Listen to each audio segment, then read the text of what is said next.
Hey, so today we're testing out the BPI Exact Roll Double Pin 12 Gauge Roll Crimper on some Lee Cast .690 round ball slugs with BPI clear overshot discs. I think we made some great looking rounds, and we'll walk you through the process, including the mistakes, so follow along. Hey, you probably only care about the crimping, but we're going to walk you together through one from start to finish. That was a D prime. That was a D prime, yeah.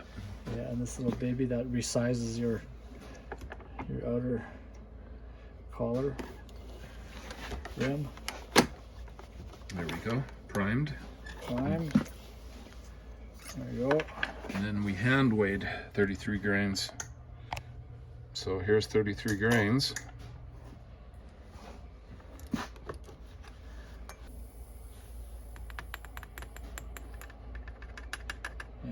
So it's in. Pink wad. Get a little bit started and grab the round ball. You use your lines at all? Yeah, I do. Yeah. We made lines with tape. Yeah. And Say how much pressure we're applying. Yeah. And then here's your little perforated overshot card. Clear disc overshot cards. Yeah. I know. Yeah, whatever we want to call them. There we go. And we're in. And I'm thinking that it probably can be trimmed a little bit. Yeah, guys are saying a 1/4 inch. I'm not necessarily needs that much, maybe an 1/8. Well, okay, let me try. I don't know. Split the difference. Yeah. You can do an 1/8. Yeah, I'll do an 1/8.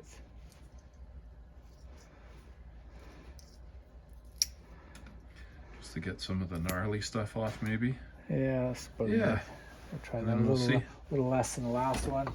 And then very light pressure, like you were saying, so that you get the plastic gets warm. So you want to let it, through friction, get hot and pliable. And then at the end, once it's warm enough, where he figures it's warm enough, then he starts to apply more pressure. And then it starts rolling over on top of itself. How does it look? Not bad? Well, I think it's right down to the card. That's what it's supposed to do, yeah. And that's actually probably the better ones. One of the nicest ones. So take off an 1/8. Take it off an 1/8, yeah. Take off an 1/8 because it just doesn't know what to do with that other material. The plunk test. Oh yeah. Right. That's not having any issues feeding there. So there we go. I mean, it's not a bad round. Yeah, this is very nice. Where's the hair coming with the light? Way better than trying to deal with crap like this, right? Yeah. Why not roll crimp them? Yeah. So yeah. Very nice. So far, I mean, I don't know. That's the nice thing about these clear overshot cards. You can tell exactly what you got in there, because that's a round ball, and you can see your key drives. You're going to have a bit of a problem later once you get into an ounce or 7/8 ounce. But you can always write a 7 on them or a 1. Basically, he said if he doesn't apply enough, hold it in place to get enough heat first. It just crunches everything and twists. Yeah, it it tries to roll it and twist it at the same time, which it still work, but it's not as beautiful as some of the other ones, right? That roll crimper made a pretty nice round. I think it did, yes. I think it's way more consistent than the regular crimps. You had to get your pressure just right, and you're trying to over crimp it almost to the point where the case bulges. This is perfect. Well, here's a factory roll crimp buckshot round that from Canada Ammo. Oh, from Canada Ammo? Yeah. These are both from Canada Ammo. Okay. Those guys did it with a fresh hull. That's cheating. But they did use the same overshot card. Ours is centered better than theirs, so there.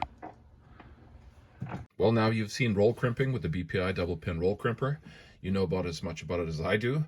And what we're going to do now is we're going to take the 7/8 ounce slugs, the 1 ounce Lee key drives as well, and the .690 round ball. We're taking all that out to the range, and we're going to shoot it off of a rest, scoped, and we're going to measure it. Then we're going to take it, and we're going to take this Carlson's rifle choke tube, and we're going to do the same thing.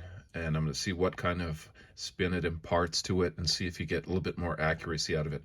I read a lot of things about the 7/8 ounce slugs being maybe a little bit more accurate than the 1 ounce, but we're going to find out, aren't we? So here we go. I took a picture there of the QR code for you, so if you could scan it at any point in time. And this one I think I picked up at Cabela's.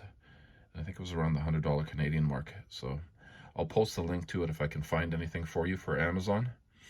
But for use with Remington shotguns, 0.010 constriction and 1 in 35 twist. And we'll see if it does pattern better.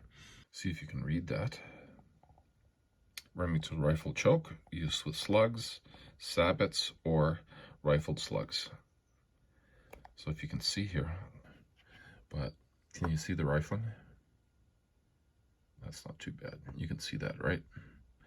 So we'll see what that does to stabilize the slug. So that'll be coming shortly. Don't forget to like and subscribe, and I guess I'll see you at the range.